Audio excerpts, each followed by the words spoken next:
உணவு ஆணையத்தின் தலைவர் மற்றும் உறுப்பினர்களை விடியா அரசு இதுவரை நியமிக்கவில்லை என்ற குற்றச்சாட்டு எழுந்துள்ளது.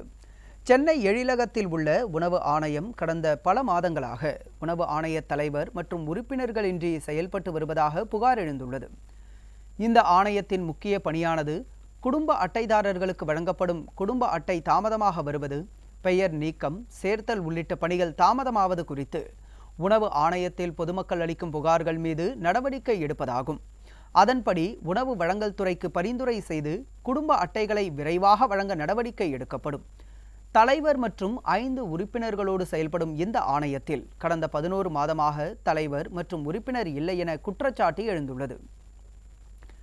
மேலும் உணவு ஆணையத்தின் தலைவராக இருந்தவர் கடந்த பிப்ரவரி மாதம் ஓய்வு பெற்ற நிலையில் இதுவரை உணவு ஆணையத்தின் தலைவரை நியமிக்காமல் இந்த விடியா திமுக அரசு அலட்சியமாக செயல்பட்டு வருவதாக பொதுமக்கள் குற்றம் சாட்டியுள்ளனர்.